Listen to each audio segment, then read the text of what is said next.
And today we got the E24 pulled into the garage finally. It's been a little while. I kind of tucked this thing away since I bought it. Haven't touched it, but we're going to get into it today. And in this part of the E24 series, we are going to give this car a once-over. Up top, underneath, we're going to take it for our first drive. And we're going to see everything this car needs to be addressed to make it a reliable, nice, safe driving car. So we're going to dig right in and see what we need here, and I'm going to kind of run you guys through my thought process of what I want to attend to and what I think can kind of stay as is. So starting off in the engine bay, immediately, first thing I want to do is fluids. I want to do all the fluids. So that means engine oil, coolant, power steering fluid. I want to do brake fluid, I want to do trans fluid, and I want to do diff fluid. Those aren't engine bay related, but fluids. I want to do all the fluids in the car. My guess, diff and trans have probably never been replaced at only 90,000 miles. I could run through the service records, and I will do that before I actually jump on buying everything, but my guess is those have never been done. Engine oil has obviously been kept up with, but the guy told me he hasn't gotten an oil change in probably a couple years because he hasn't driven it. And if you know anything about engine oil, it's not only mileage, it's time dependent. So if it's 2 years old with 10 miles on it, I don't care, I want to do it anyway. So we're going to do engine oil for sure. All the fluids. Brake fluid might be the one I may not do. We'll see if I want to do a brake flush, but I will get this right out of the way right at the start. I am not going to be doing brake stuff on this car because, well, I'll do rotors and pads if it needs them, but anything beyond that, I've learned my lesson with these early model brakes, considering what my E12 had the same brakes as this car. They're the quad piston, dual line. They are not fun at all. Rare, expensive, and just really picky. So the car does stop fine. When I take it on the drive, I'll make sure it actually stops fine up at speed. But from the driving I've done, the brakes are fine, so I'm not going to touch those. But that doesn't mean I can't do a flush. But the last time on my E12, I did a flush. The bleeder screws never sealed properly and they leaked. I do not want that. So that's the one thing I'm kind of afraid to touch on this car. Everything else we're going to get into. So starting off over here, basically, valve cover gasket for sure needs to be done. Air filter needs to be done. Intake boot does have some cracks, so I do think I will do the intake boot. This boot doesn't look too bad. All the vacuum lines don't look bad. This car, like I said, has been garage kept, so we don't really have any cracking lines and whatnot. I want to do this temp sensor that is in the thermostat housing. I want to do a cap, a rotor. I want to do spark plugs, obviously. Wires, possibly. These are definitely probably original, but if the car drives pretty good, then I don't think I'll need to get those done. Coil is another one of those things. I think I may just leave it because there's a good chance that it's really hard to find or expensive, and if the car doesn't have any stuttering issues, then I'm going to want to leave that. So we'll see there. But, you know, basically the rubbers, the ignition components, cooling lines is kind of a, I'm not sure. They look pretty good. The V-belt definitely needs to be maybe changed. The alternator bushings are bad on this car. You could see the alternator moves a lot, and you can see it's kind of crooked. I actually have a brand new set of alternator bushings, so those will be done. Oil filter. But otherwise, I don't think I want to go as far as I went with the E12 because this car, while it hasn't been driven a lot, it's been driven consistently, so it hasn't sat for like decades, which means I don't want to go ahead and like completely tear everything apart. Like manifold gaskets, I think I'm going to leave those. Injectors, I think I'm going to leave them. A throttle body gasket, maybe I'll do just because that's easy, but I don't feel like taking this whole manifold off. It's not very simple to get off. Vacuum lines all look good. If I discover cracking, we'll do those. I want to do the water pump and the thermostat. The car doesn't overheat, but I don't know if you could buy the thermostat still. So I'll probably do the water pump if I'm doing the cooling flush. The fan seems fine. These early model fan clutches with the, actually it's got the hex. Oh, that's nice. So even though this is E12 base, it's not the exact same. It does have the big nut on the fan clutch, so it's not the stupid single bolt that's impossible. So I may do a fan clutch, power steering fluid, like I said. Brake booster's not going to get touched. Master's not going to get touched. I think the brakes are fine. Like I said, I don't want to dive into the brake stuff. AC works. We don't have to touch AC. Battery's brand new. Starter works. Don't have to touch the starter. Radiator's going to stay. I don't think these radiators are even very obtainable to this day. So if it cools, it cools. And the car has been on for a fair amount of time, so it does not overheat. So from the top, that's pretty much all I can think about. Now let's get underneath, and we're going to kind of inspect things that are leaking and what everything looks like from underneath. And welcome underneath the E24, where you can see we have some leaks. So the oil pan is very clearly pretty drippy. So oil pan gasket is for sure on the list here. I would say there's no doubt about that. You can see it's all over the AC compressor. If you look up, which I don't think I'll be able to get on camera, if you look up there, you can see the valve cover gasket is in fact leaking. It's got some oil residue from the valve cover gasket, but I don't think that's all this. It's definitely not all this. You can see it's on the AC compressor. Now the timing case could be leaking, probably is leaking, but to get to it will be a lot of work. So that I'm not sure I'll do. I will probably get an oil pan gasket for this thing, despite not wanting to do that, but it definitely could use that. Otherwise, in terms of suspension, the end links are good. Sway bar bushings are not bad. The springs and shocks look good. Brake lines look like they can maybe use a replacing, but we'll see if I get to that. Control arms are good. Tie rods look good. Doesn't look bad. Trans itself doesn't look too bad. The fill and the drain plug aren't leaking, but we do have some stuff on there. So maybe a shift shaft seal and an output seal. Rear main looks like it is probably leaking, unless that is just residual oil pan. So pretty much where I would go there is drop the pan, do that, and then if I want to do a clutch and stuff, go ahead and pull the trans, re-gasket the trans, do the rear main. But I would like to go ahead and do the oil pan and see if that remedies the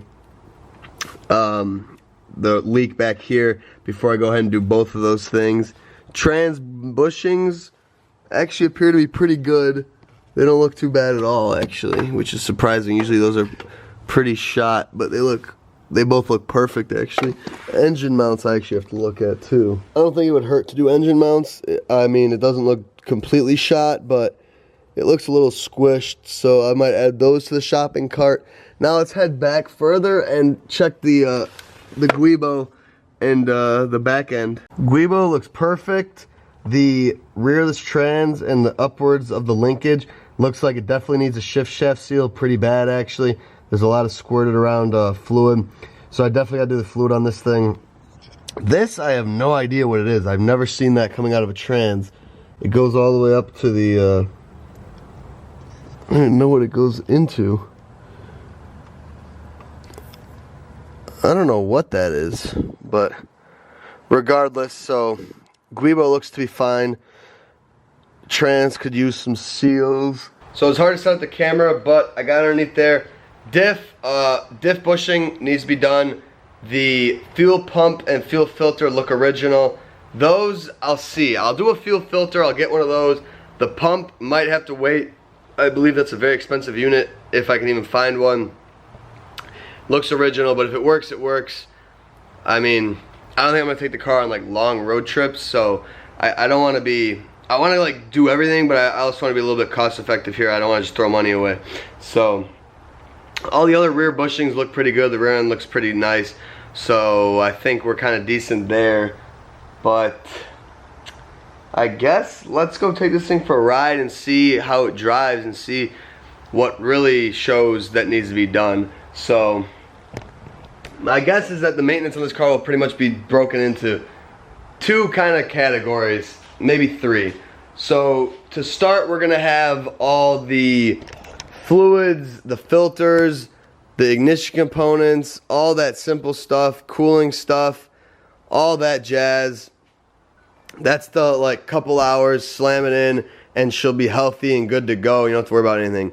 And then we are gonna have the more involved kind of major things that really should be addressed, and that is mainly the oil pan gasket. That absolutely needs to be done, probably more than anything else on the car. It leaks pretty good. It actually does leave some spots, so that needs to be done for sure. So once that comes, then we'll decide if I want to do a trans drop and do everything on the trans and clutch, and then diff bushing. We'll add that to like the initial things of drivability wise.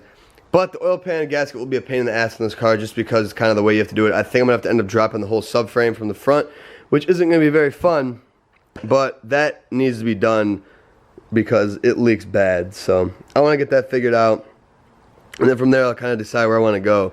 So we'll do, we'll have a few videos, but initially we'll do all the easier stuff. And then we'll dive into the oil pan and things like that. But anyway, I say right now, we take this thing for a little bit of spin and see what really needs to be done and what can maybe wait. I don't know. We'll see if the car screams that it needs certain things.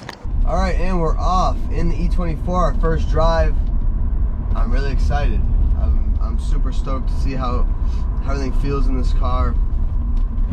Right off the bat, it shifts like a dime. Like, this trans is, you can tell it's got low miles.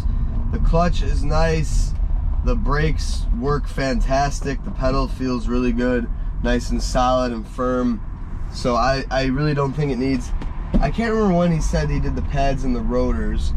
Not too long ago, but the thing is, it has hardly any miles on them. And if it's been indoors, then there's no reason those pads or rotors should be bad. If it's sat, then I can see why they'd be bad. So, like I said about the brakes are good, which is a relief. So I don't have to dig into any crazy brake stuff. But trans and clutch are also good. Clutch bites high, but I don't think that would have anything to do other than just the fact that that's how it is in this car, because it bites really nice, it doesn't slip. I'm letting it warm up, and then we're gonna kind of rip it, not rip it, but we're gonna see and make sure that she can get to red line without sputtering. That's a big M30 thing. You guys watch my 535 videos. You know, I was fighting some issues with that thing and how it would kind of break up. So I never actually dug into that car because I sold it.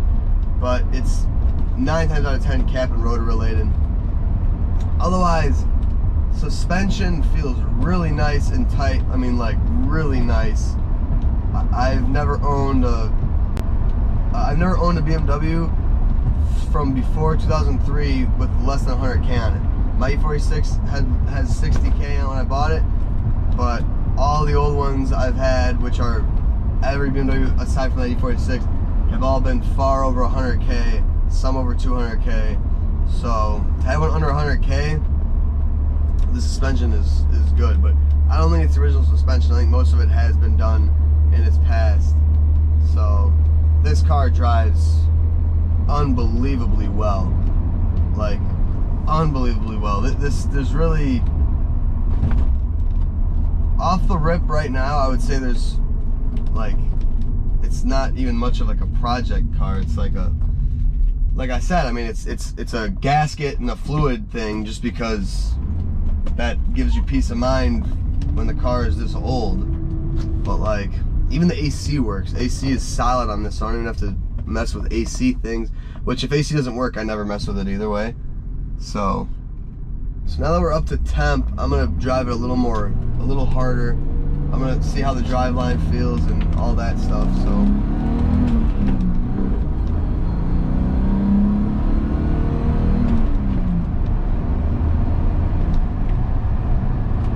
no clunks besides me letting out the clutch too slow on that one shift. Interesting.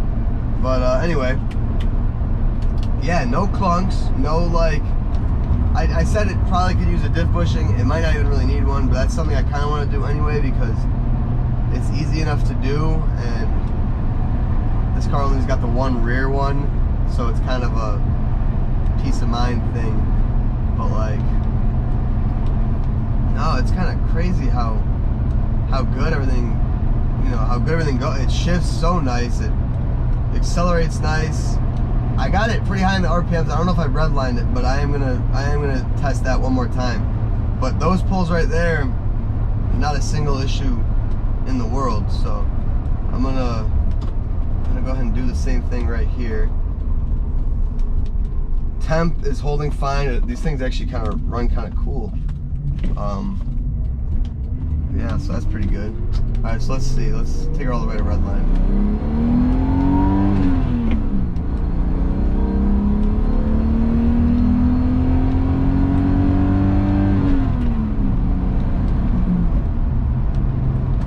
I felt really bad doing that, especially without changing fluids. So that's the only time I'm gonna do that. But she went all the way to red. It sounds super 80s going to redline. I don't know what the noise is. It makes a super weird. It's such a good sounding M30. I've literally never had an M30 this nice, this low mileage, but no stuttering whatsoever. It, like, the plugs, cap, rotor, I don't think it needs any of them. I honestly don't even know, like, I don't even know what I want to do maintenance wise. Like I said, I'm obviously gonna do fluids and stuff, but the spark components are clearly all working perfectly fine.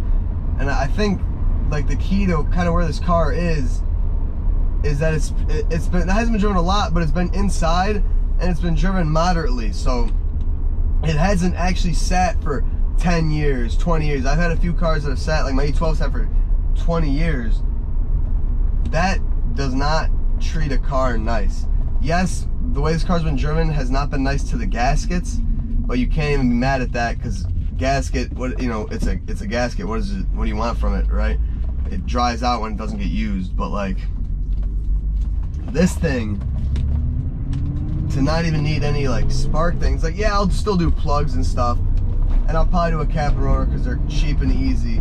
But there's no point doing an ignition coil. It doesn't need an ignition coil. It doesn't need wires. If it needed any of those things, you'd feel it in the acceleration. This car pulls very strong and very true. Like, I mean, it gets up there perfectly fine.